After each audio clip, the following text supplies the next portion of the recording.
Right on time. Right on time.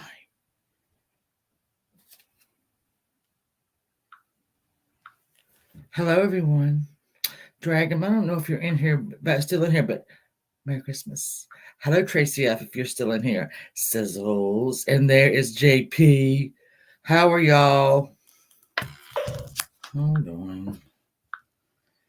All right.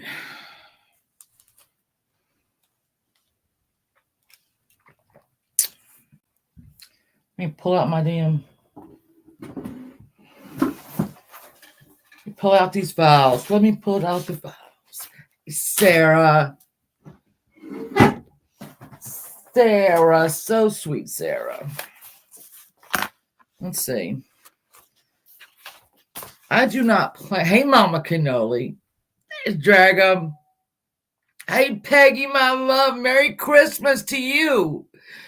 Peace. Hi. I'm not. We're gonna get watcher. Hello. We're gonna go through these two cases, hey, Kathy. Quickly. I guess I'm not going to go into. Hey, Ange. I'm not going to go into the depth that we usually would. I just want to remember these children, and wish everybody a Merry Christmas. I don't know. Can y'all see right back here? The Fort Worth trio. A lot of people will light 3 candles. Which Deborah's mother. Hey, rapper. Deborah's mother puts out 3 angels in her yard. 3 lit up angels. So I was at Walmart. And these were in the Christmas decorations. And they're 3 pink little butterflies with pearls and glitter. And so I'll put those up because I have to do it. Rapper, please don't. Hey, Cindy Lopez, my sweet love. Merry Christmas to you. And I hope you have an amazing 2024. I think we all are going to have a good one. I really do. I have figured out the photo problem and why I can't load photos to StreamYards or video. Well, I figured it out because, hey, Sarah, my sweet love. Look, Sarah, I got all my stuff laid out. I got all my stuff. Hey, Shelby. I needed to. All right, there's different programs that you can put in your computer. Keynote is probably what I'm going to use because it's free and it's easy. I have to download the Keynote, and then I've got to do through the Keynote enable and add the file so that my StreamYard is able to take my photos and files. Because people would tell me what to do, and they'll say, just click this button. You see that button? You see this button? And I'm like, I don't see anything. I have paint. So we're going to fix that. It almost got fixed today, like a little while ago, but I didn't know how long it was going to take to, download and all that. And then you have to shut the computer down. I'll do it tomorrow. I'll do it tomorrow. So we're going to have to suffer through the horrible photo presentation. Hey, c'est la vie.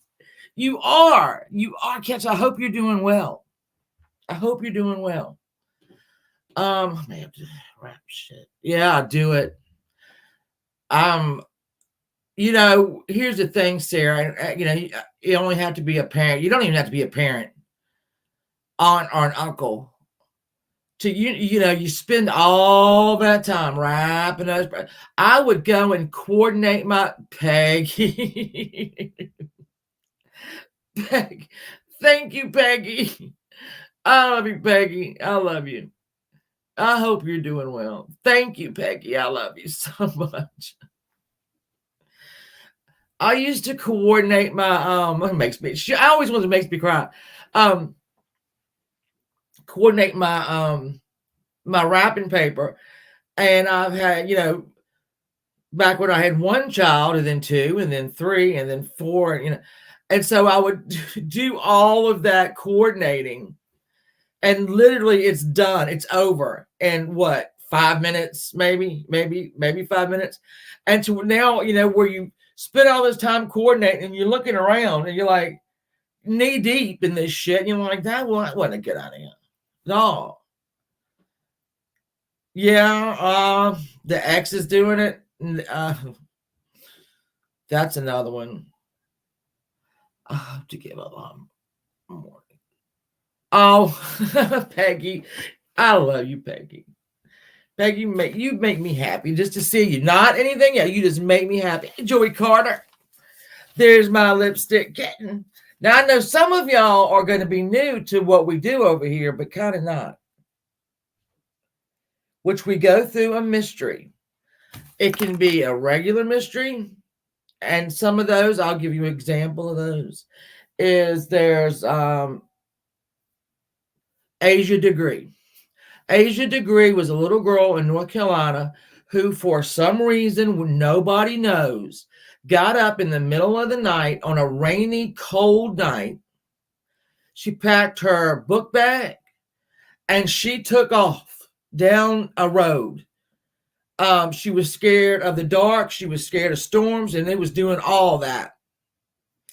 And she was seen by a couple of people. Couple people saw her and turned around because she was only like 9. And they would turn around and they go back to look for her, and she's gone.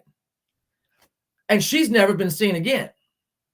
It's a lot of stuff like that. It's just a regular mystery. I love you, Peggy. I really do. Thank you. And if you never give me a dime, I love you. I love you. I love you, love you. So we have mystery men. We have the Yuba 5, which are 5 men who went to a basketball game and for some reason got up a mountain, and all of them were found dead. And we've covered some pretty good mysteries. Free my family, my stepson, and my husband are shot last. Oh, drag him right. Oh no, I'm so sorry.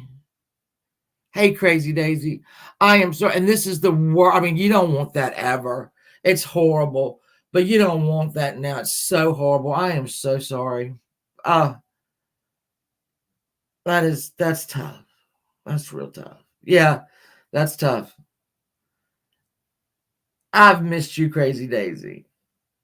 I know you better get back on your feet, get back in here, because we're going to start 2024. I was going to say we're going to start it with a bang, but no, I don't know. I might. You never know. You never know.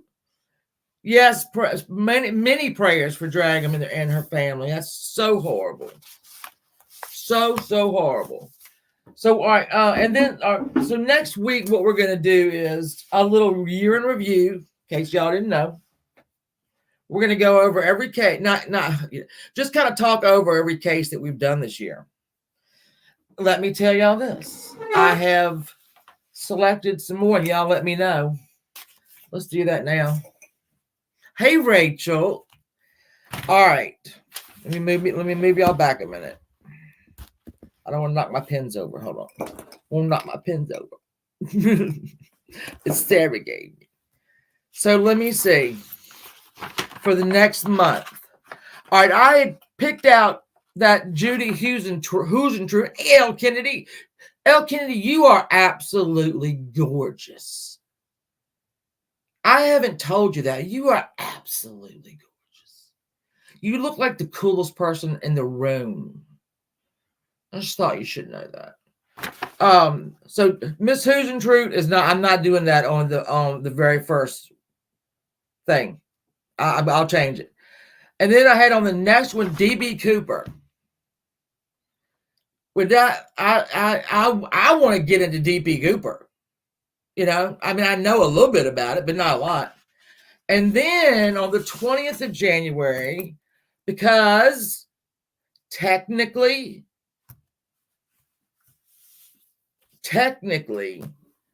Lizzie Borden did not kill. Hey, Jennifer. What's her name? Lizzie Borden did not kill Abby Borden and Andrew. Technically, she didn't, because she was not found guilty. So we're going to do Lizzie Borden. How about that? That sounds fun, right? Back at you, Rachel. Back at you. Yeah, so I'm going to start doing some fun ones like that. Because, like I said, D.B. Cooper, I'm going to have to go look into that. If it's always requested. Yeah, it does sound fun, right? Yeah. Agent A. Carrot, my love. Yes, Lizzie Borden, we're doing it. Because, with these things, I don't know anything about them when I start to research it. So, and then I have, I'll show you where I'm getting some of these from history. The cases that haunt us. And this is from an FBI agent. So let me go through. So we have Jack the Ripper. Hey, I'm up for Jack the Ripper if y'all are. Lizzie Borden. The Lindbergh kidnapping, which his little boy was kidnapped. The Zodiac Killer. Then it says American Dreams / American Nightmares. I think that's a lot to do with the Black Dahlia. No boyfriend tonight. I know you better be getting slammed. There you go. I was just saying, you better be getting slammed off. The JonBenet Ramsey murder. That's the only one in this one. But I think American Dreams, American Nightmare, I think that's the Black Dahlia. And some of y'all wanted to do the Black Dahlia, and we've done the Black Dahlia, but I'll do it again. I love doing the Black Dahlia. The reason I love doing the Black Dahlia is because there are so many good suspects, really good suspect, that it really is up in the air. You don't know, because each one has got pros and cons. So I will put that. Maybe we do that in February. February has always bothered me. Crazy Daisy, listen, this is our Saturday Night Murder Mystery or it's either Murder Mystery or Mystery Club, which means everybody can do their own research. Everybody can. I'll throw out a link. Nobody ever wants to come up, but throw up a link. And no, Jennifer, they've never found out. Hey, KB, there's KB. I'm explaining, KB, what we're going to be doing next month. I'll give you a rundown. We're going to be doing D.B. Cooper. That's 1 week. And then I said, because technically Abby and Andrew Borden were not killed by Lizzie Borden, so say a court of law, then that's technically a mystery. So we're going to do that. And then I've got some over here, and then I'll find some. So we're going to do D.B. Cooper. D.B. Cooper. And then I don't know if y'all were here. I think maybe some of y'all were, but I'm going to say it again. So there's some of these cases like the Jody Huisentruit case that is just not an hour and a half worth of stuff there. I mean, I wish it were, but there's just not. There's no, there's like a little bit of a suspect, but nothing really. So I will do those during the week on a Tuesday or a Thursday, maybe a Wednesday before Jenny Jen Jen goes on for just like a half an hour. I know somebody got a whole book out of it. I just don't understand where they got the book. I'm looking for where they got the book, right? I am looking hard. KCF. Are you rapping presents, Tracy? Yeah, I don't know where somebody got a whole book out of her, but I'll still look. I'll still look. But bless her heart. Now I can barely remember when it happened, but I think I did. So yeah, we're just gonna line them up. Line them up and have some interesting ones here. Because I don't always like to do like the murder mystery. I like a mystery. And again, y'all can email me anytime, whatever. And I'm here. Also, we have addressed the shitty photo thing that I have. And we're going to be rectifying that real quick because I can't load them up to StreamYards because I don't have another thing that's It's a wonder I know how to turn this thing on. I'm just saying. It's a damn wonder. And I really don't turn it on. I just pick it up. I never turn it off. So I just pick up the laptop. And go, oh, if I had to do it, I don't know. So we found it though today, and we're going to rectify that. So we're going to have photos you can actually see. So we're going to do one more night, Tracy. I love you so much. Thank you, babe. We're going to do it one more night with the shitty photographs. I don't have a lot of photographs up. You would think I would save them all, and I guess I have somewhere, but I don't know. I don't know nothing. All right, let me pull out this. Man, this one is this Sodder, these Sodder children. Like we just did this a couple, maybe what was this? 5 or 6 weeks ago? 5 or 6 weeks ago. Something like that. Save pics in a folder and click on the open. Sarah, you're talking gibberish. But let me take a screenshot of that. Hold on. All right. There we go. Thank you. We're gonna fix it. It's gonna be bigger. We're going bigger and better in 2024. Fat girl, good. I was getting ready to say good morning. You're listening. Oh, I'm gonna love you, that girl. Merry Christmas. I hope you're having a great day, getting ready. Me and my mother have to go to the grocery store tomorrow. Together.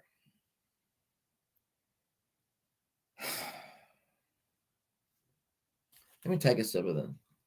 Oh. Will you get in there? Snuggle up in the bed and just listen. Snuggle up in the bed. Because I'm not going to be long here. But I've got to go tomorrow shopping with my mother.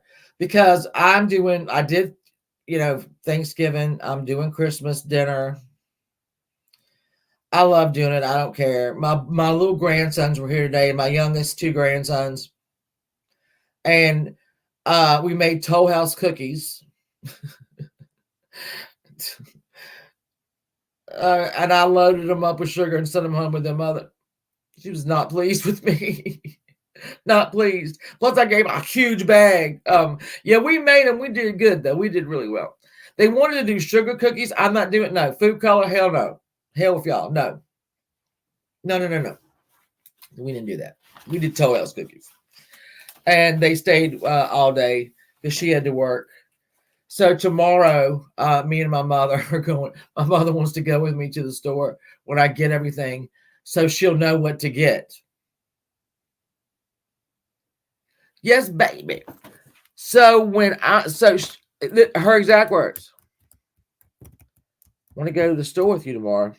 Well, go to the store with you. She's been saying it. I haven't gone because I want to know what you get. And I'm like, what do you mean? What do you mean when I get? So that's going to be fun. I'll be in the wine aisle. There we go. You have the holiday at your house every year. Well, except me too, Tracy. Here's the thing. My daughter bought a house that's bigger than mine. What the hell are we over there? Why the hell? And then it burned. It burned a couple of years ago. It burned because I don't know. We think a cat hit a box on the stove and it burned. So it took about 9 to 10 months to have it rebuilt. Like, it didn't burn down to the ground, put it that way. Hey, Lord Lee. But the kitchen burned, the upstairs burned. I almost lost my daughter Devin in it because she was trying to get cats out. And when the plastic in homes burns, it turns into cyanide. So she kept trying to, it was split foyer, and she kept trying to run up the stairs. Had she gone and made it around that corner, she wouldn't have made it out. The carpet stuck to her feet. It was horrible, horrible, horrible. But she has it all rebuilt. It's beautiful. The hell why am I cooking dinner? I know and I'll tell you, this is, all right, so they had 4 cats. 4 cats. And this was in September, right when the kids went back to school. And Devin called me after she called Kelly, because my daughter Devin lives with my daughter Kelster. She called me hysterical, right? Hysterical. And said, I've tried to get them. They're back there. They're all back there. They're all back there. I'm trying to get them. I can't get them. All 3 of them are back there. I think she's talking about my grandsons, because this was right at COVID, right? So they had been home. They, this is 2021. And so I'm on the driving, listening to her say they're back there. All 3, hey, home, baby. All 3 of them are back there, and I can't get them. So I don't remember literally any of the drive past after that. And yeah, I found it was the cats. That'll change your life. That I thought we had lost them. I thought we, I had. But anyway, that's a miracle that happened, and I'm sorry to bring y'all down, but I don't even know why the hell oh yeah, my 37-year-old rebuilt the whole damn house. I was like, I ain't there cooking. Anyway, don't matter. It don't matter. All right, let's get into these Sodder children. If you don't know, you weren't with us. I raised a couple of great kids.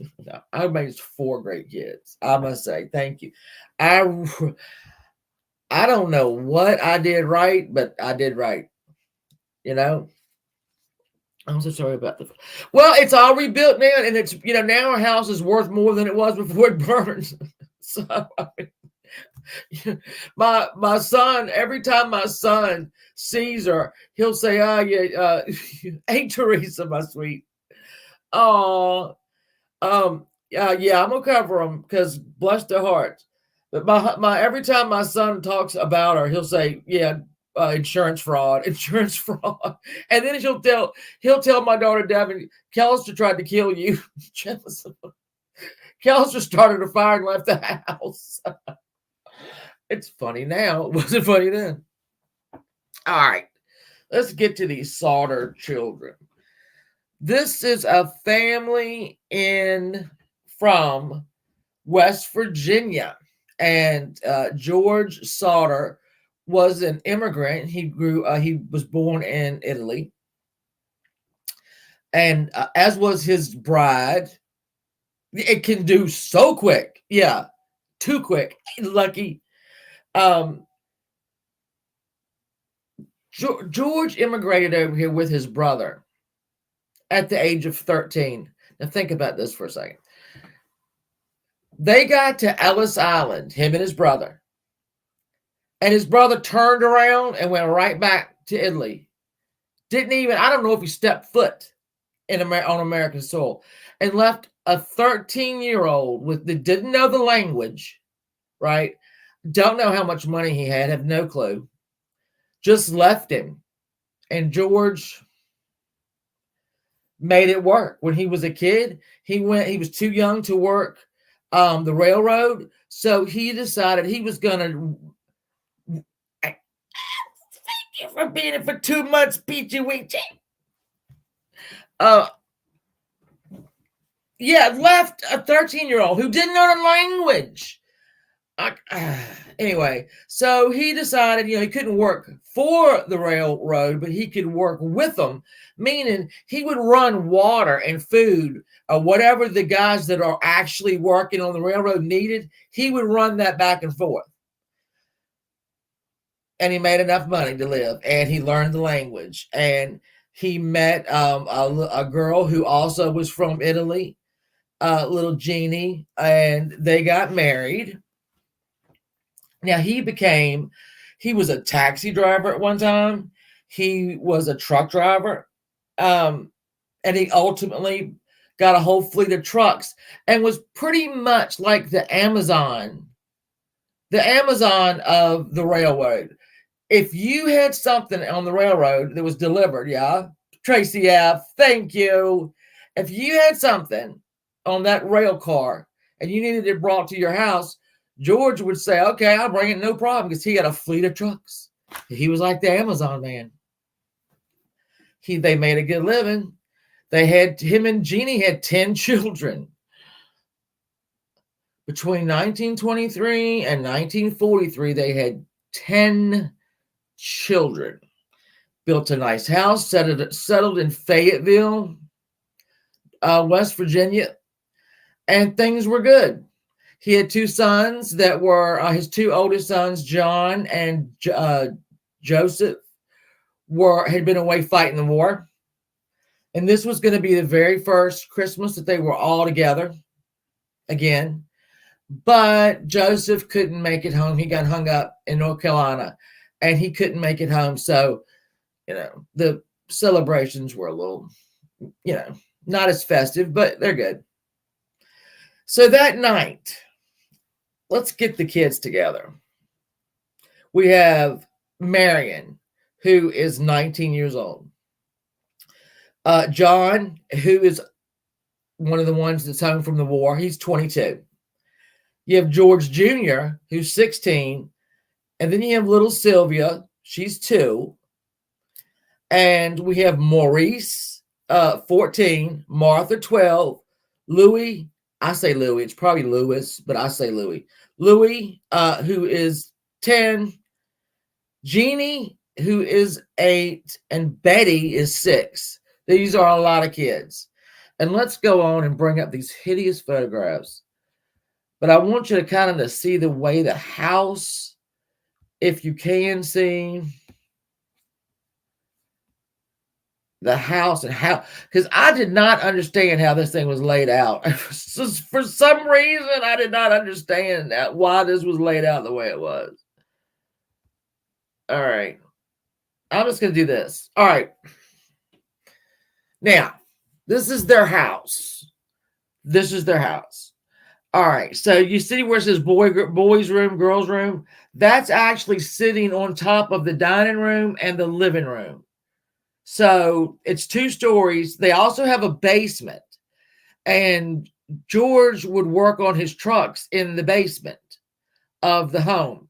So you just have to move that boys and girls on top of the living room and the dining room. In like a cool way. And here are, they're the children that, they're the children that didn't make it. Let me come back over here. Crazy Daisy, thank you for being a member for 22 months. We're going to ratchet it up. We're going to have some fun. All right. So on this night, Marion, she worked at the Five and Dime down in town. So she got home around 9. She gave all of her little brothers and sisters their presents early. Hey, Ziggles, Merry Christmas. Merry Christmas and Happy New Year to you. I love you. I love you so much. Yeah. The boys worked all day. In fact, I think John and George Jr. worked with their dad all day. The younger kids had like animals they had to take care of. And so they ate, they opened Marion's presents, and they wanted to stay up. They wanted to stay up. So George and Jeannie took little Sylvia, who was at the time 2, and took them in their bedroom. Let me put their bedroom back up because this is important. And in the living room, they listened to the radio and played with their toys, and they were with Marion. John and George Jr. went on up to bed because they were really tired. So, I mean, there you go. That's the night, right? At some point, and nobody knows when, the children, the smaller ones who slept upstairs, went upstairs to go to bed. John and George Jr. were already up there asleep. So we don't know if Marion got them ready. We don't know. Typically when you have that many children, the older kids kind of take over some of your responsibilities. I mean, they have to, my God. So Marion might very well have gotten them ready for bed. I don't know. But so it was, like I said, it was Christmas Eve. So around 12:30, the phone rings. Do you have a really awesome job? Oh, you know what? You know, you what did they say? Your vibe attracts your tribe. You know, I think that's what they say. I just got my vibe is you can ask Ziggy, you can ask anybody. Yeah, I used to have I used to be just hell on wheels, but I can't do it no more. Can't do it no more. I don't want to. So all right, 12:30. Jeannie gets up and goes to the phone is ringing. The phone is in the office over here. Let me move back over here. Hold on. Over here in the office den, that's where the phone is. So she answers the phone. It's a wrong number. And it's, we even have the woman's name. It's a way wrong number. So she hangs the phone up. She goes back over here to the living room. Marion is still asleep on the couch. She is asleep on the couch. The door hadn't been locked. The shades hadn't been pulled. So Jenny does all that, the mom, Jenny, and goes back to bed. So she says she hears at one point like a rock that's been thrown on top of their tin roof right over their bed. It was so loud, and she, distinctly heard it. And that was at 1. So that woke her up. So then at about, they say 1:30, witnesses say closer to 1. All of a sudden, we got a fire. And Jenny wakes up to a shitload of smoke. And here she runs in here to the office, and there's the fire. Now, we'll talk about this in a minute. On this wall on the other side by the front porch is 2 newly rewired fuse boxes. All right, so right where that fire is. So she runs back. She comes to the landing. She yells for her children to get up. She runs in here. She gets George up. Wait for it. She leaves the baby in there. She leaves the baby in the room, in the bedroom. Her and George go out through the back door, through the kitchen and out the back door.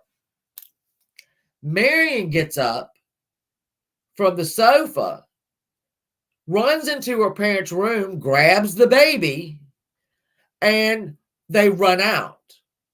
Now, George Jr. and John come down the steps. They're singed.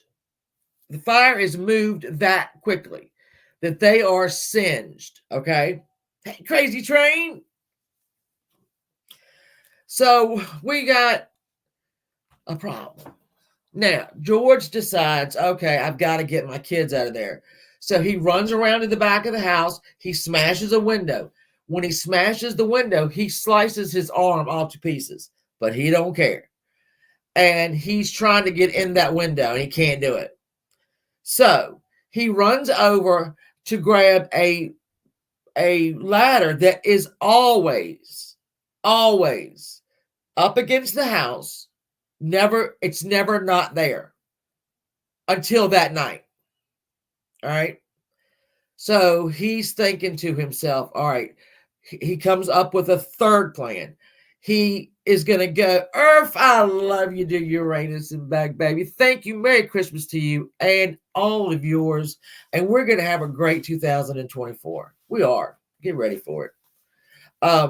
So he's got all these trucks, these big trucks. So he decides he's going to start a truck, back it up to the house so that the kids can come out of a window and get out there. Bad medicine. Thank you for being members for so long. I love you, Bad Medicine. Hey, Figment. George gets in the truck and it won't start. The truck won't start. So he is defeated at this point. I mean, he's tried everything. Nothing is where it is supposed to be. And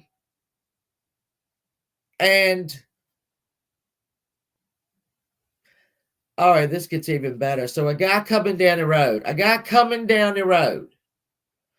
sees it on fire, right? Tries to make a phone call because Marion also tries to make a phone call. Marion runs to the neighbor. I'm sorry, I forgot about that. She runs to the neighbor's house. They can't get the operator to pick up. Now, if you will remember, they got a phone call into that house at 12:30. It was a wrong number, but it was a phone call. Laura Lee, welcome to the screening room. Welcome. Thank you. So we know the phones were working at 12:30, but at 1:15, when they're not. So Marion goes to try to call. A man comes around, traveling, goes to the nearest tavern that's open, and says, "There's a fire down the street. Y'all need to call the fire department." They can't make a phone call. So this guy just drives into town and goes, I guess, it doesn't say really now why he knew where to go, but he went for the fire department, and let me find this guy's name. I gotta find this guy's name. The fire chief said, well, it's bad weather. It's bad weather. I don't want to go. Well, here's another excuse. Bad weather. Well, it's probably already burned down anyway. Which he was right. It only took about 15 to 20 minutes. I know, right, Laura Lee? This is going to be so much better once I get my stuff.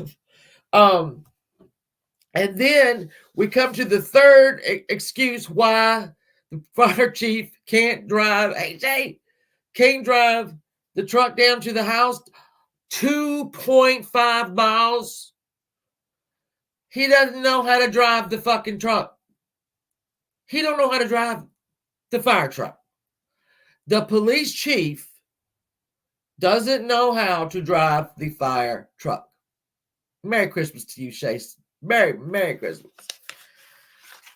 But they did get there around 8 in the morning. They got around there at 8 in the morning. All right. I know. I wish I was. I love to say I'm making this up, but I'm not. I gotta find his name too, because he's a little. I'm like listening to. I'm reading this guy's thing, and I'm like, "Are you just?" Because this went through several hearings. Okay, this is what, and we'll get to it. So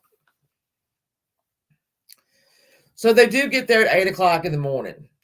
George, there's a two-room cabin on their plot, a little 7-acre plot of land, and all of them retreat to this 2-room cabin, right? All the kids, everybody, because they're obviously, in shock. So the fire department comes and they throw water on the embers. The house basically had collapsed into the basement where he worked on the trucks. It was all down there.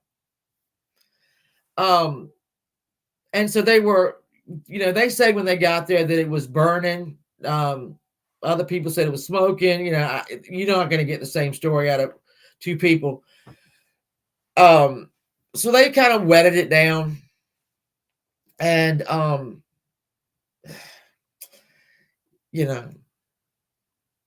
they had to tell George and Jeannie that, the 5 children just didn't make it. They didn't make it. And George didn't want to hear that. I mean, he did. He listened to them. He listened to what he said. He listened. He heard it, right? He heard it. But I don't think he ever believed it. And he was just like, okay. They had a little coroner's court the next day. And they said, yeah, there's no way the 2 children got out of that house. And they have all 5 of them have death certificates.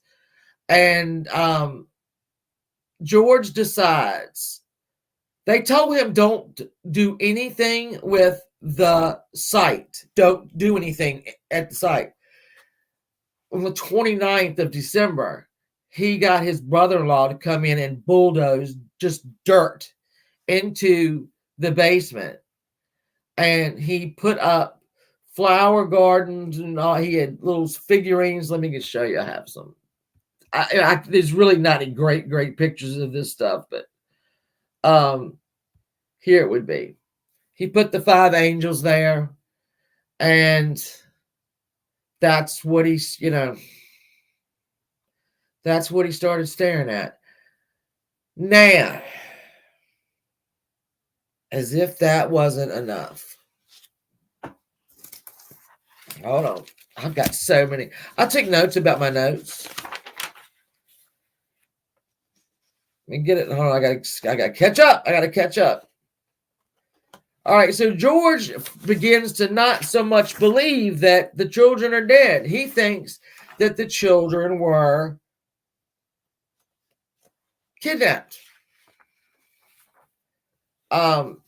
He believed that the children, while Marion was asleep, somebody got the children.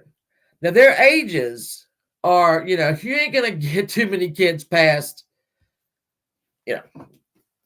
well, that girl, that's where we have a problem. We have a big problem there. Is that he covered it up, right, with the dirt. He put the little angels on there. People started saying, you know what? I saw your kids. What happened was he saw a magazine. Him and his wife looked at a magazine. And was it Photo Play or Look magazine? And they saw an article about a dance studio in New York. And they saw a picture of a little girl. And they swore to God that was Betty, the 5-year-old. This is probably about a year, maybe a year or two later. They swore it. They went to New York. They went to that school and demanded to see that child. And they weren't allowed to, which in their mind, people were covering up. Let's think, if you've gone to all that trouble to kidnap a child, you're going to put it in Look magazine. But that's what started it all. That's what started it all. Now we get to the bodies. George decides, and I'm skipping a lot of stuff, and I'll go back. George decides he is going to get somebody from the Smithsonian in 1947. 1940. Yeah. 1947, 48. He gets a guy from the Smithsonian to come, and they excavate the entire basement. Now, mind you, there were barrels of things in that basement, and George said that it wasn't gas. But he never really said what it was. He had like barrels and barrels on it because they don't add up. But I'm going to show you where they kind of do add up. So they excavate this land. They excavate the site.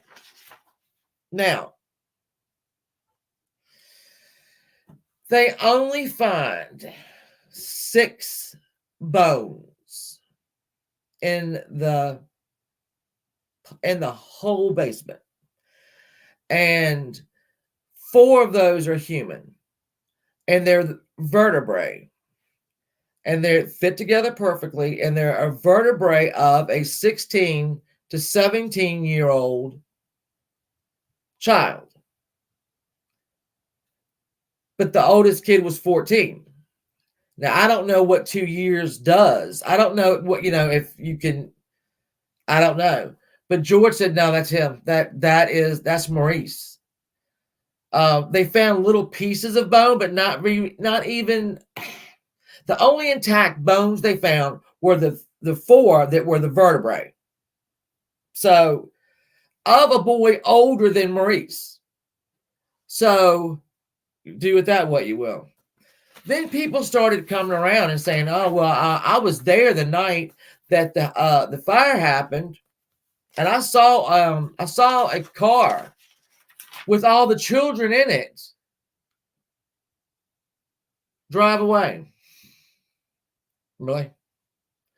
So then they said, okay, well, they went down to Florida because Jenny's brother, Mr. Cipriani, lived in Tampa, and they thought that he stole their children and drove them to Tampa because somebody saw them in South Carolina.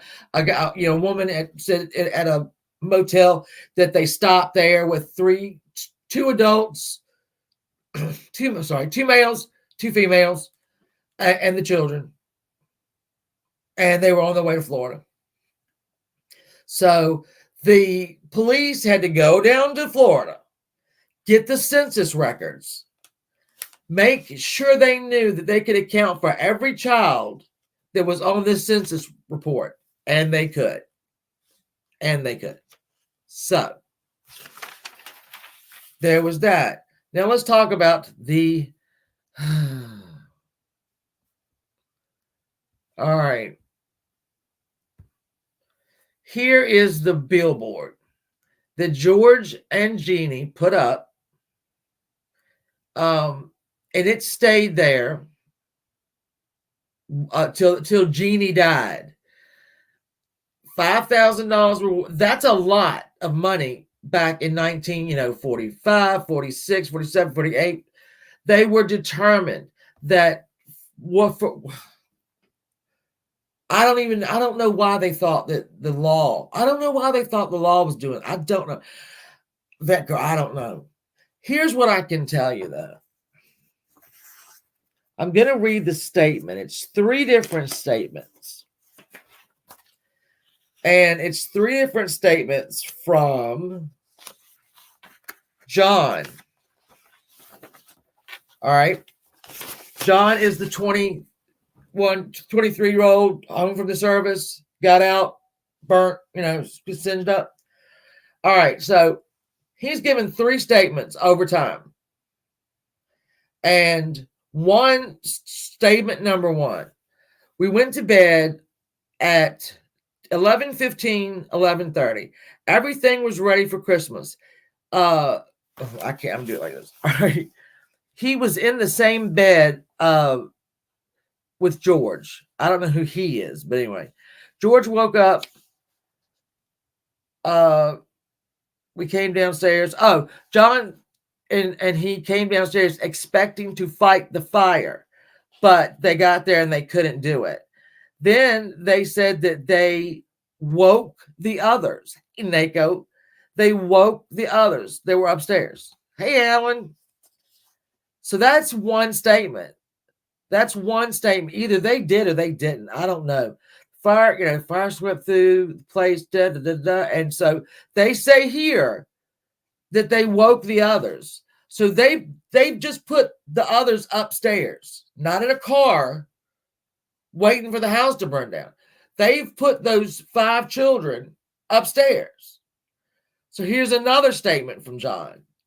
I heard my mother yell. I awakened my brother George, and we went in the other room and shook the other kids and ran down the stairs and was going to try to put the fire out.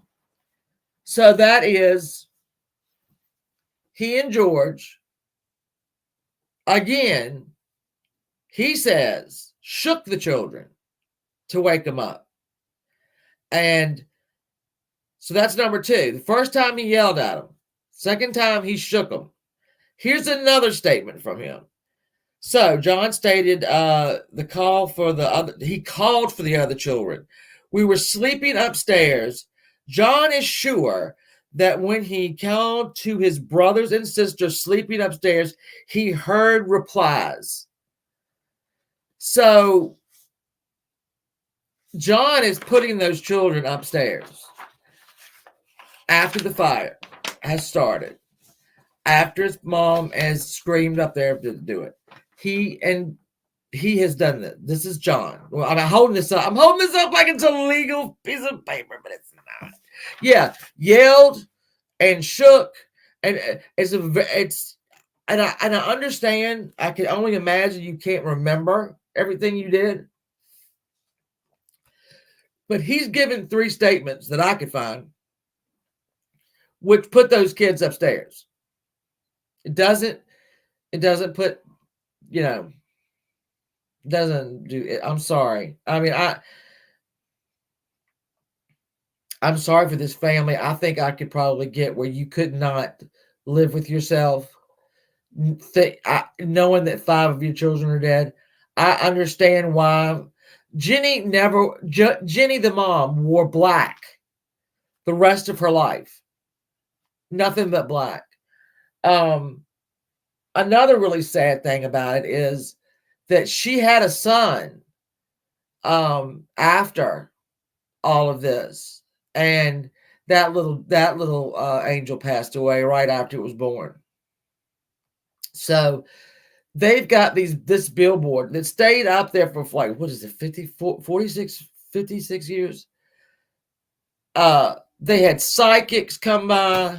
They had private detectives that would take their money. I mean, I could sit here and tell y'all about all the money they got taken and all the letters they get saying, let's do that. I'm so sorry. In 1967, all right, so this happened in 1945. In 1967, they got a photograph. And this photograph is of a young man, obviously, who claims to be Louis, who would be 9 when in 1945. So this is a photograph that they got, and they so believed it. And here's what it said on the back. I'm sorry for this horrible job here. Louis Sodder, I love Brother Frankie. There was no Brother Frankie. And then little boys A9012132 or 35. Nobody knows what the hell that means. Nobody knows what the hell that means. There was no brother named Frankie. But let's see. Let me come over here and see what y'all think. I don't know. No, I don't think so. Louis' eyes are big. They're like big,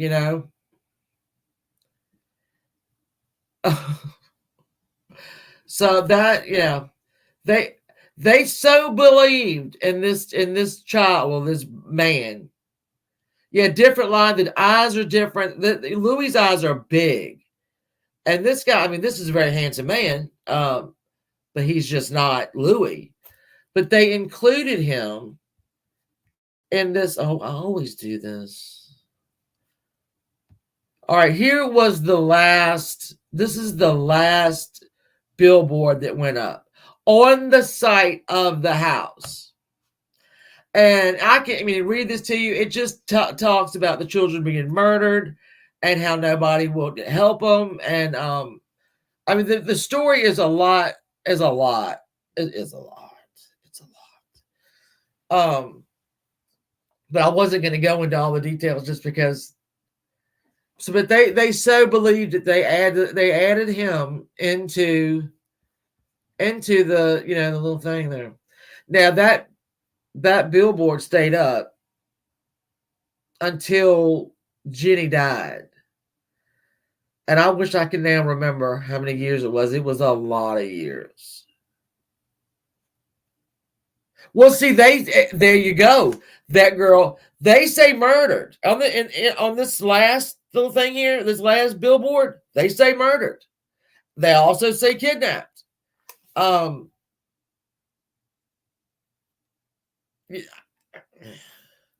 know this takes time. Well, I've already done it. You know what, Tracy? We did like a longer version of it. I could sit here and I could tell you everything that happened. I'll tell you this one thing. This the police, the fire chief. I can't even remember his name. He picked up something in the rubble that he said was a human heart. And he took that human heart, because apparently hearts take a long time to burn, something like that. He put it in a wooden, like, cigar box, and he buried it on the site. He didn't tell anybody he did that, but he told the reverend, the town's reverend. You only got one. And the reverend was so upset about it that he, like, told George. And George went to him and said, why would you do this and not show me and not tell me? And the fire chief said, oh, I thought I did. I thought I did tell you. So they went to the site. He pointed to where he buried it. They picked it up. It was still in the box. They took it. For some reason, George wanted it taken to the funeral home to get a guy to look at it. The guy unwraps this thing, right? He said, that's a beef liver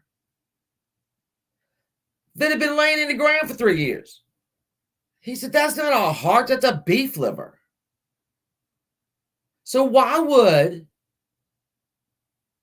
the fire chief, one, who can't drive the fire truck, two, weather's bad, we don't go out in bad weather, and three, probably already burnt down, decide to pick up a beef liver that was untouched by flame, okay, wrap it up, put it in a box, and bury it? That girl, they're all crazy like that. I'm telling you what. Unbelievable. The George would get into the car when he'd hear about somebody in Texas that might be his son, and he would jump in the car and drive to Texas from West Virginia and see. And obviously it never was. But they had psychics coming over there getting their money. They had private detectives over there getting their money. And he when you get somebody from the Smithsonian to come and excavate your house where you think your kids are buried, that couldn't have been a little bill from him. That could not have been a little bill. And to the day they died, all of them are gone now. In fact, Sylvia, the little 2-year-old at the time, she died in 2021. She died carrying on her mother and father's legacy, and nobody in that family believes that those children died. And George would always say to the people, you say my kids died, but there's no bones. And they go, well, yeah, that's the thing. They go, yeah, George, because the fire did not burn long enough or hot enough to do that to bones. It didn't. It just didn't.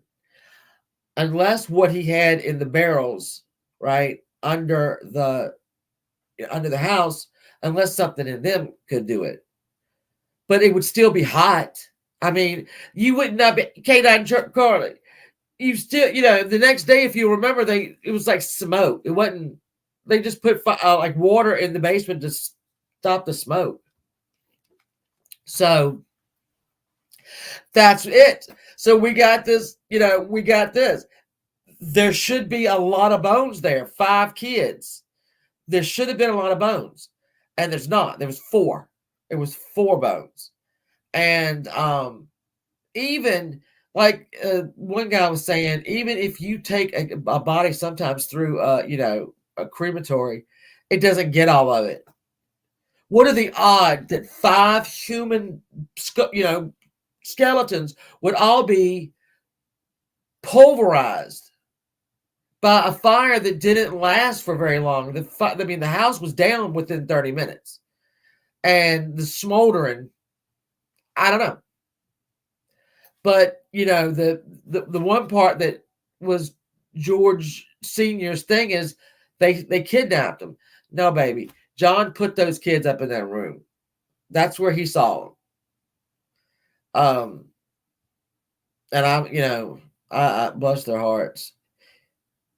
Exactly. Something will remain. So this is one of those mysteries that you think you solve it because John put them in the house. But they're not in the house. I mean, there's no five bodies are not going to do that. Hey, Val, love, how are you? Five are not going to do it. Five bodies are not going to go do that in a matter of hours. So from the time it started to the time the fire department got there, put water on it, 7 hours. I think, yeah, 7 hours. They got there at 8. This happened at 1 to 1:30. So that's the 5 Sodder children, who I hope.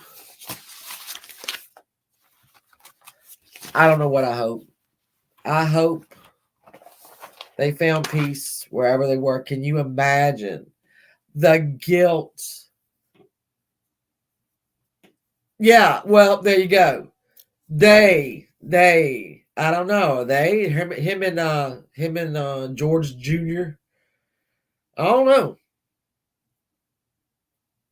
It's again, why did they leave the baby? That's something I'll never get over. I'll never get over. She ran from the fire. Jeannie ran to the landing, yelled up there for her children, went back into her bedroom, got her husband, left her baby, and they ran out the back door instead of running out the front door. That didn't make any sense. Thank God Marion went and checked on the baby, because I don't understand.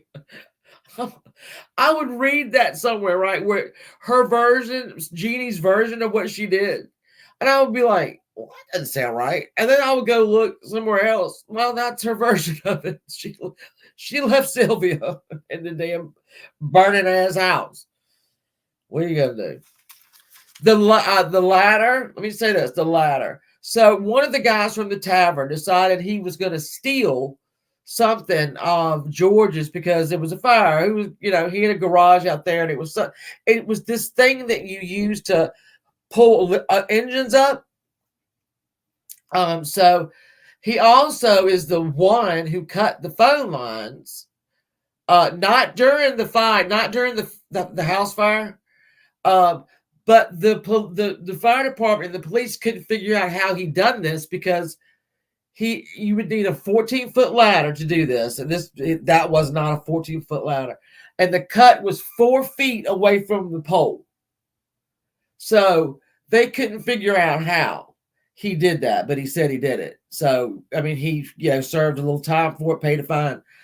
How he could have gone up there on 14 feet and leaned back and cut it 4 feet from the actual pole.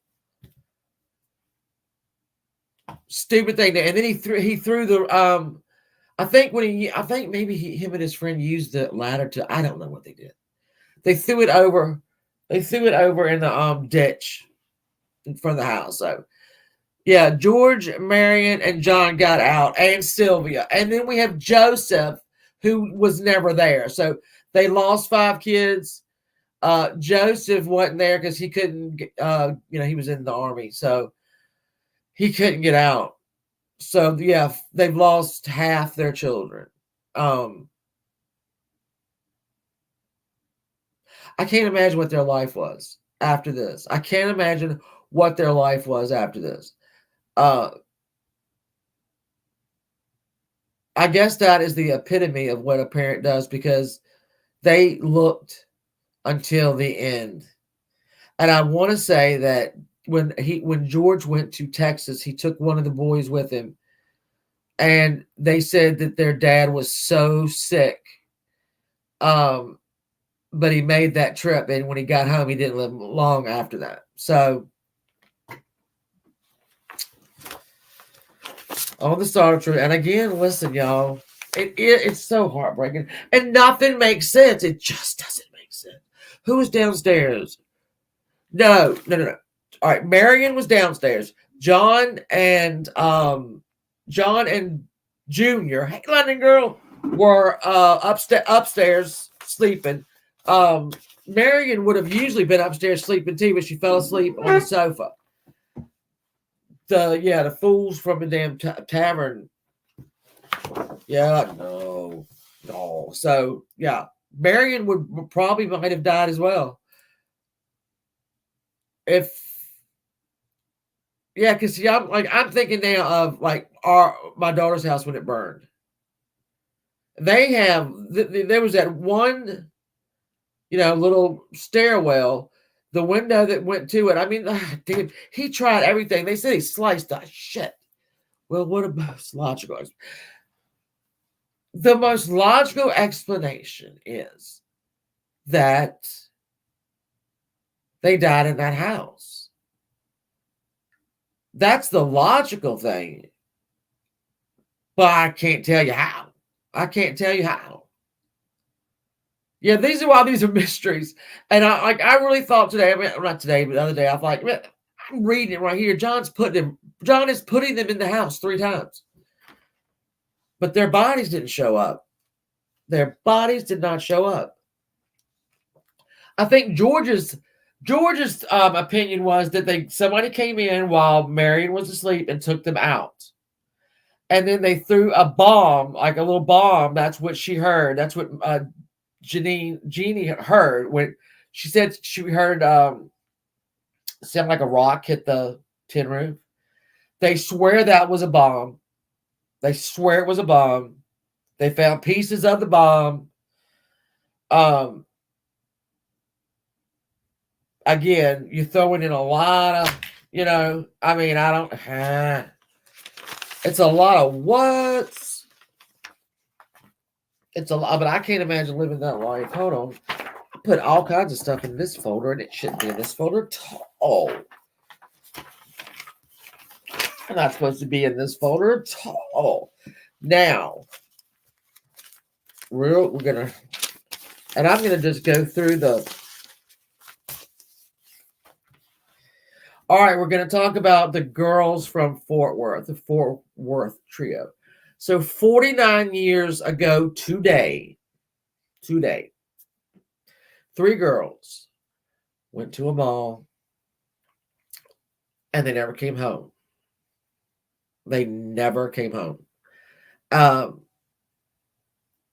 Yeah. They were 17, 14, and 9. One of them was married. The 17-year-old was married. She'd been married for about 6 months. Then you have little 14-year-old Renee, who had just that morning gotten a little promise ring from her boyfriend that lived across the street from her grandmother. Now, his little sister, named Julie, when she found out that Deborah and Renee were going to go to the mall, she wanted to go. She begged. They said, all right, call your mom, thinking her mom's never going to let her go. And her mom finally said, yeah, okay, go. Just be home by 6. Renee said, here's how the day started. Let me put their picture up. I'll put that picture up. Hold on, what I do with it? So, Deborah, nope, that is not what I need. Hold on.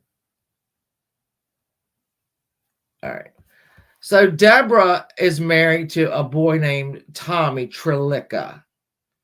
All right. He's 22. He's been married before. She's his second wife. And he's got a little son.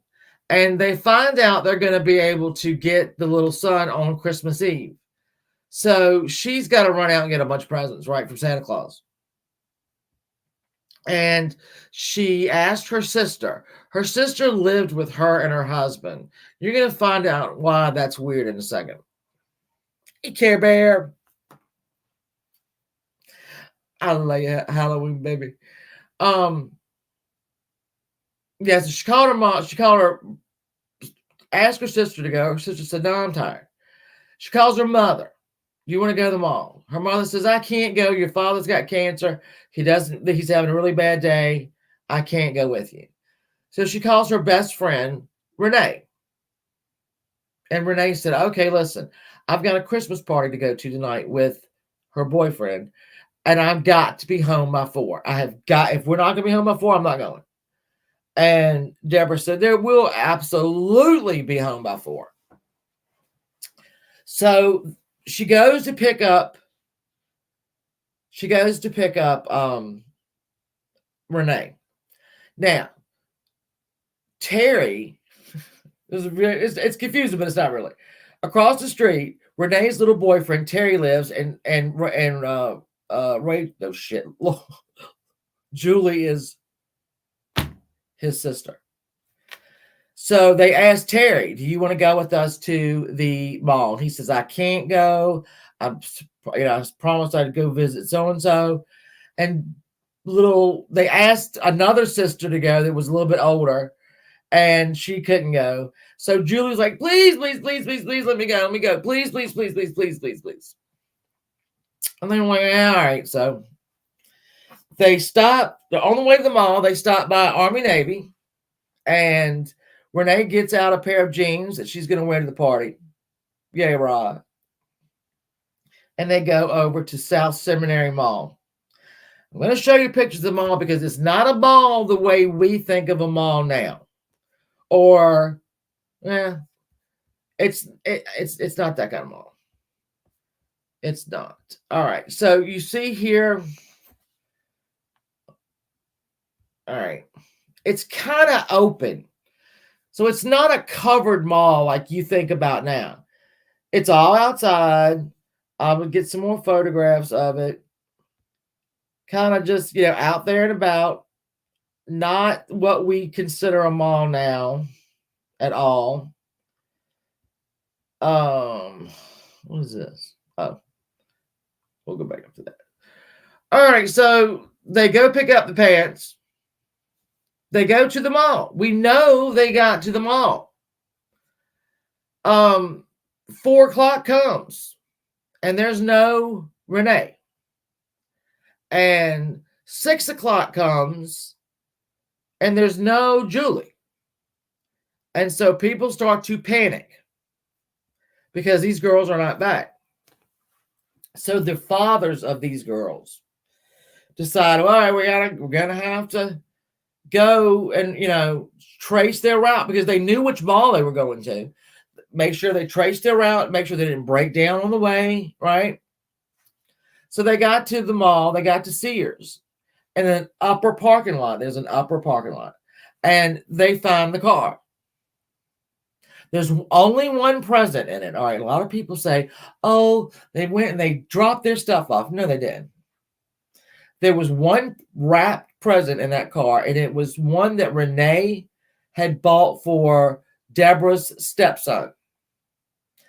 Even the jeans that Renee bought weren't in the car. But it's locked. No girls. The mother went and had every store page their daughter. No, didn't happen. They went home. They called the police. Can y'all guess what the police said? Can y'all come on. Well, I mean, it's obvious they've run away. We did not get involved, but they ran away. They'll come back. Don't worry. And they were like, what 9-year-old runs away before Christmas? None of them. So the fathers stay that night. They stay near the car with their guns. And I think I got a picture of that. They sit there all night and they wait. And I want to say Tommy. Did I not load that? I didn't load it. Shit a brick. Here's another little thing. Hold on. Anyway, they sat there. The next morning, no girls. No girls. But Tommy got a letter in the mail. All right. I'm going to show you this letter. I'm going to read it to you because I know it's probably hard to read. Tommy got a letter in the mail, and it is addressed to Thomas Trelica. All right. She has never called that boy Thomas in her life. And we have, and I know this is going to be so hard to see, and I know I'm not going to be able to blow it up. Shit. So we have, all right, this letter is the only piece of physical evidence in this case. After 49 years today, this letter is still the only piece of evidence. I know y'all can't read it, but it says, hold on, let me just find this one here. I have it written down. Hold on. Basically, it says, like, I know I'm gonna get it. I know I'm gonna get it. I know I'm gonna get it, but just had to get away. We're going to Houston. Be back in a week. The car is in Sears upper lot. That's what it says. And why I did not blow this up anyway. So right here, it looks like, and I know y'all can't see it, and it's driving me crazy. Rachel is misspelled. The last L, the L in Rachel is misspelled. It was an E. And then they made it an L. I know y'all can't see it. I'm sorry. Now, we'll see. Renee, Rachel. Rachel's got two E's at the end. Rachel doesn't. So they can't, after all these years, the FBI has taken that letter and that envelope, which has also got some anomalies on it that aren't quite right. And they said, we cannot determine. Every time they would submit the letter, they would ask the family, and mama, hello. Every time they submit the letter, they would ask the family for more of Rachel's handwriting. And they would send it, and it would just be piles of it. And every time the FBI came back and said, we don't know if it's her.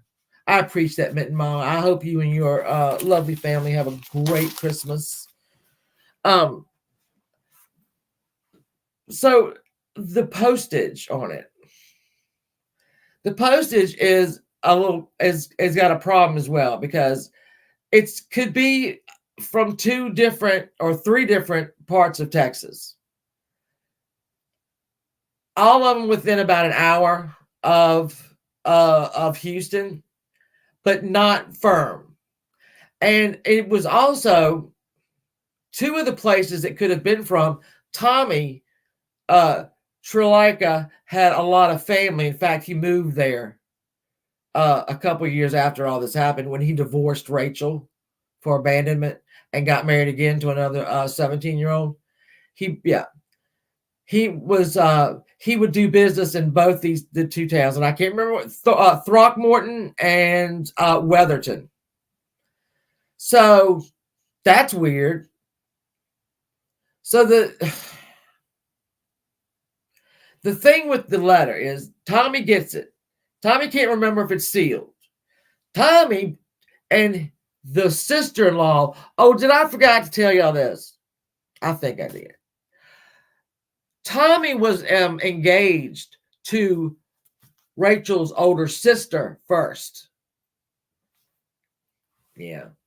He was engaged to her first. And then they broke up. And then he started dating her little sister. And then he married her at 17. So that's weird. That's weird. But whatever. Because I don't know that bitch didn't write it. I don't know. And all right, so Deborah has a brother, Rusty. Rusty was 11 years old when this all happened in 1974. He has spent his entire life chasing ghosts all around Texas. he goes and makes all this money doing whatever, and he'll go and have all these companies pull cars out of a lake there near Fort Worth because he heard maybe the girls' bodies were in a certain kind of car. I can't tell you how many cars he's had pulled out of rivers. I don't even know. There's never been one thing in it. But for a long time, he did not trust Deborah. None of the families trusted Deborah. All the other parents, no, did not trust her. Something's up. Maybe it was. I don't know. Something ain't right. I know Tommy has been married 5 times. At this point, he's been married, I think, his last one's been his longest. But because they would ask him, wasn't it weird, you living with your husband, your ex-fiance's? No, it's not weird. I'll tell you another secret, I think it's a secret, though. Tommy's parents died in 1974. I don't know if they died together. I don't know how they died. Couldn't find that out. They left him everything. They left him everything they owned. The house, cars, money. She's got like a brand new car.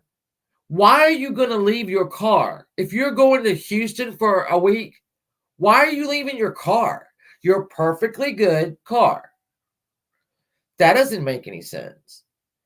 Supposedly people have saw them, down to the bus stop, the Greyhound, and I think it was a week, somebody called one of the families and said your daughters are coming in on the next bus from Houston. They all run down there and there's no girls. Nobody got out of there. So we got the police were still there. They ran away. I've heard that so much in the last couple of things that we've done here today. Some ain't right, Crazy Daisy. Some ain't not right. So there was the families, because the police wouldn't do anything, they hired a private detective, John Swaim with an M, Swaim. He generated a lot of press. He said he was getting calls about where these kids could be. They even went and took 100 volunteers and went and searched, not to find them. He got another call. He would go straight to the police.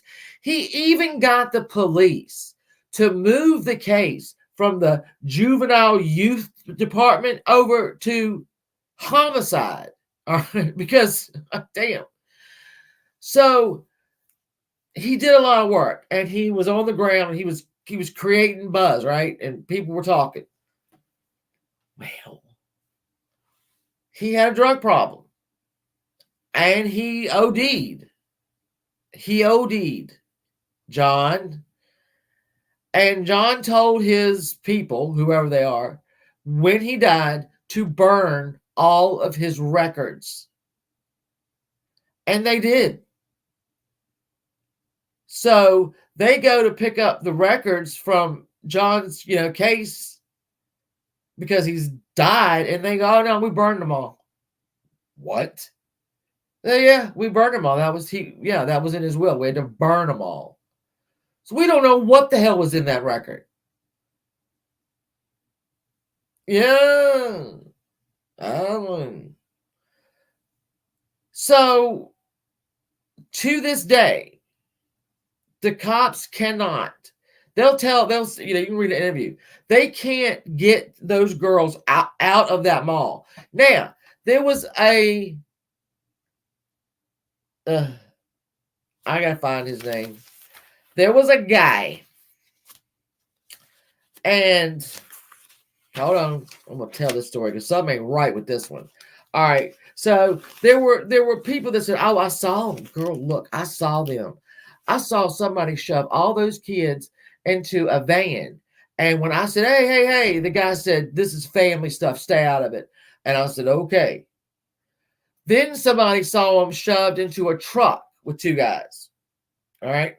Then somebody saw him in the back of a security truck. All right. So here we go. We keep hearing about this guy who saw them in a security truck. 3 girls. They were smiling when the girl, they was. I don't know how they fit 5 people in the front of a truck, but they did. And they were all smiling and laughing. All right, so that was story 1 from this guy. Okay, well, story two is that he was a security guard there, and he got on the guy for having the girls in the car in the thing. And right after those girls went missing, he quit his job. Story number 2. Story number 3.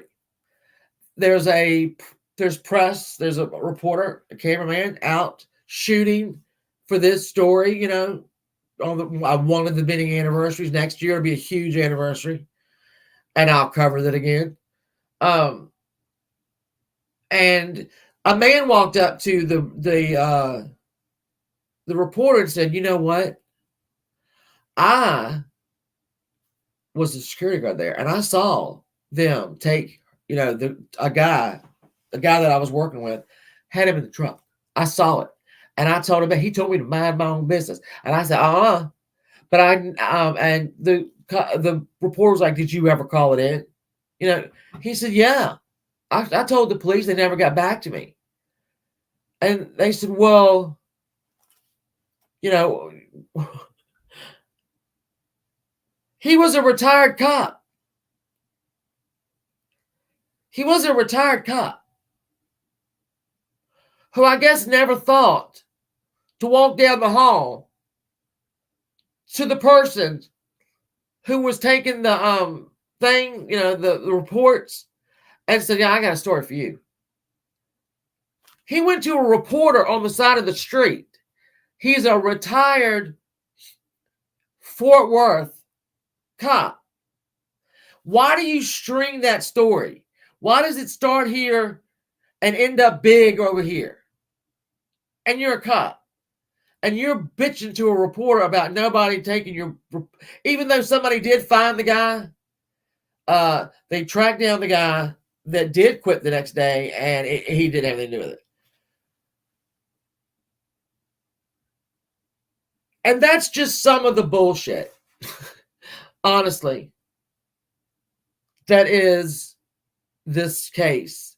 That there, I got real close to the killing fields with the girls here, right? I didn't know anything about the killing fields. Oh, I did. I heard, Now that I know about the killing fields, I know about the people that were responsible for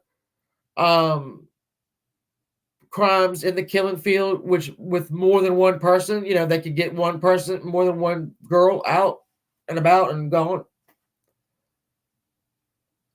I have to wonder, somebody in that mall, I don't think they would have gotten into a car with somebody they didn't know. It had to be somebody they know. I don't think they would get in a car with a stranger. No, so it would have to be somebody that they knew, and that's scary. That's even more scary. Rachel supposedly has been seen since then, since 1974. She has appeared around Christmas time, just kind of wandering around and looking around. Supposedly, little Julie died in childbirth. These are the rumors. These are the rumors. And Renee died as well. Some reports have her still alive. I don't know. There's only one parent left. The only parent that hasn't died is Deborah's mother, the oldest girl. She's still alive. So, And again, there's a lot more in this. There's a lot more detail in this whole thing. We'd be here all night. So when I heard the guy, the security guard / cop / whatever, you almost, because they might leave for somebody in authority, like somebody in a security, right? Maybe he was the one. And this was we didn't have cameras back then. So one old lady, and I call her old because came back like a month or two later and told a sales girl what she saw. They could never find her. Being a retired officer, you know how to make it. That's what Crazy Daisy. I think this guy was security, and I don't like that boy. I don't like that man. And there's other, like, people have been blamed for it because one serial killer was blamed because he when he killed his wife, she was from Mexico, and she would write them letters every week in Spanish, but he would write them in, obviously, English. So they thought, well, he could have done it because there was a letter involved. How did they get Thomas's name? At first the FBI said, well, no, the police in Fort Worth told the press, well, we think that Rachel wrote it. We just can't tell if it was under duress. And then when the FBI got it and took 3 swings at this note, and couldn't do it. They could not say whether it was her or not. So this is a fragment of everything I have here on these girls. I know these girls. I might leave this up. I don't know. I know these girls. And then you watch in the family. Poor Renee's dad died of cancer, but it took him forever. And Rusty, who was Deborah's brother that was younger than her, the 11-year-old, every time he would get a clue, he will jump out of a car real quick and go dig something up if he thinks he saw something buried. That's not going to still be here, 49 years later, but he still looks like that. And every time he would get a really big lead, he would go get Renee's dad and take him. And that man was like just living. Rachel's father died 6 months after she went missing. And I understand why she got married, because he was really a horrible man. Sorry, Cotton, but you were a horrible man. And he used to beat those girls till blood ran down their legs. But Rusty was the 11-year-old boy. He didn't beat the boy. He beat the girls. So they got out of town. They got right out of the house quick as they could. So, I mean, I get it. It's just... she might have been forced to write it. Yeah, it might have been. Yeah, what got me is Renee, would have 2 E's on the end. But it's got to be so close to her regular writing, so close that the FBI can't authenticate it. I'd love to know what the problems, what was not adding up. But I don't know. We'll never find that out. But it must be really close to it. It just doesn't make any sense. If you're a serial killer, you're not going to make the girl write a note so that you try to buy yourself a week of time. We'll be back in a week. No, you're not going to get the girl to do that. You're just going to kill him, and you don't give a shit. So why write the note? Why write it? Why would she write it to Thomas? when she's never called him Thomas? I don't know. Why would you misspell your name? I don't know. That's all I have for y'all tonight. That's all I have for y'all tonight. I'm so glad y'all came.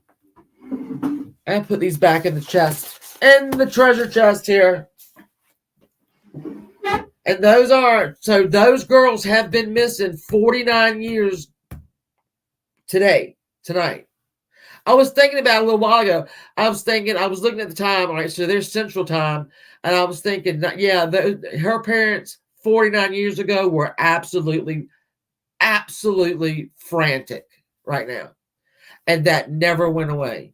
That frantic never went away. That's why they all died so early. I mean, they died horribly. Thank you, Lucky Lou. I appreciate that. I love them too, K9 Charlie. I really do. And we're going to do some great ones. Okay, I'm checking my email. I'm so bad at checking my emails, but I'm going to do it. I'm so bad at it. I'm the worst one ever. You can ask anybody. You can ask Angelo, ask anybody. World's worst. Well, crazy days. Yeah, I appreciate that. It was kind of like we threw it together a little bit to honor these children that won't, that should have lived a long, long life and didn't. They just didn't. And like I said, we're going to go next month. We're going to go a little lighter at first. Thank you, Sodder. Thank you. Thank you. And Merry Christmas. We're going to go light with D.B. Cooper and then Lizzie Borden. I can't wait to do Lizzie Borden. Who is not a murderer, apparently, according to, we'll get to the bottom of that. What do I want? You know what I want for Christmas? I get it every day. I got these kids and these grandkids. I wouldn't dare ask for anything else. That's the honest to God truth. I would dare ask for anything else. Yeah. My grandmother. So, if y'all know, my grandmother's 101. And for the last, let's see, I'm 55. So, 55 years, I keep hearing how this is going to be your last Christmas. So, I talked to her the other day. It's going to be my last Christmas. I said, I know, Grandma. Oh, thank you, Mama Cannoli. I'm glad bee's knees. I'm glad I can just, give us this little safe spot where we can just think about other stuff. And sometimes you need to do that. I know I do. And once we work on this fantabulous effing StreamYards, oh, Jesus Louises, it's going to be amazing what's going to happen down here. And then we're going to do more of the 30-minute ones or so, the smaller ones during the week. Look for those. They'll be, just a little short one. And, away from the drama, London Girl. Nope. I don't like the drama no more. I don't like the drama no more now. I'll say that, and in 30 minutes, I'll be out here cussing somebody out. All right, everybody. I love you all. I do. I love you. I think we're like a little family here. We meet and we we got our secret little place. Well, I appreciate it, Charlie. I appreciate y'all coming. I'm glad that we have a shared interest. And like I said, we always say what we're gonna do. Y'all gonna do some research? Hey, jump up here. Or just feed it to me. Everybody, thank you, Figment. All y'all have a great night. I love you dearly. Have a great Christmas, and I will see you soon. All right. Thanks, guys.